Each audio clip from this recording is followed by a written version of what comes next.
Je vous amène maintenant à Witenga, un quartier périphérique de la ville de Ouagadougou, situé dans le 11e arrondissement, où l'eau est devenue une denrée rare. Il vous faut au bas mot une demi-journée environ pour vous procurer un bidon ou une barrique d'eau, et c'est sans compter sur les coupures intempestives, surtout en cette période de chaleur. Une seule bonne fontaine pour des milliers d'habitants, vous pouvez donc l'imaginer. C'est un martyr au quotidien pour les femmes de ce quartier soumises régulièrement à la corvée d'eau. Reportage signé Mamadou Souari. C'est la seule bonne fontaine qui sert de point d'approvisionnement en eau potable pour les habitants de Witenga, dans la périphérie de l'arrondissement 11 de Ouagadougou. S'offrir une barrique ou un bidon d'eau s'apparente à grimper un arbre épineux.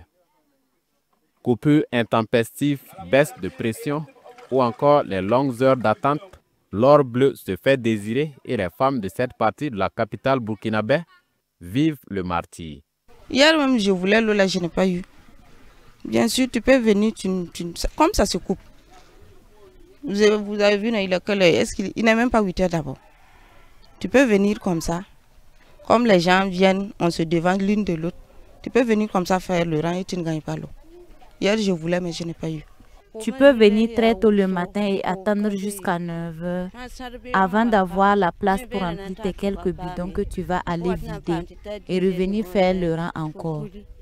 Pour avoir l'eau jusqu'à satisfaction, il faut autour de 16 heures, alors que tu dois aller préparer et accomplir d'autres tâches ménagères. C'est vraiment compliqué. Il n'y a pas d'eau à Witenga. Chaque année, les habitants de Witenga vivent impuissamment cette situation qui devient plus criarde lorsque la période de canicule s'installe, nous dit la gérante qui ajoute qu'une seule bonne fontaine pour toute cette population de Witenga, ce n'est pas suffisant. C'est vrai qu'on a été honoré en bénéficiant de cette bonne fontaine. Mais quand on regarde la population de Witenga, cette seule fontaine-là ne suffit pas. En plus, il y a trop de coupures. En tout cas, moi, si je veux enlever l'eau, moi je me lève vers les 5 heures là comme ça. Je viens enlever et puis partir au service. Oui. Sinon, si tu te lèves à 7 heures pour venir ici là, tu vas venir trouver que c'est déjà coupé. Une ou deux journées sans goutte d'eau dans ce robinet. C'est ce à quoi ces femmes de Witenga font face. Et en cas de coupure, elles sont obligées de se rabattre sur des forages qui aussi quelquefois sont non fonctionnels pour faute d'entretien. Et même s'il y a de l'eau disponible, sa consommation n'est pas toujours sécurisante. L'eau de forage, là, sincèrement, si moi-même je bois ça toute une journée, là, ça me donne maux de ventre. Ça m'attrape au niveau de bas-ventre comme cela. Si je pars pour me soulager, là, je sens que j'ai vraiment mal au bas-ventre. Donc, ça fait que l'eau de forage, là, moi-même, je ne vais pas. Si ça, là, ça coupe, là, je prends l'eau de sachet à la boutique jusqu'à pour attendre ça. Là. Le principal cri de cœur à l'endroit des services compétents est d'augmenter le nombre de bonnes fontaines ou créer les possibilités pour que chaque ménage dispose de son propre compteur.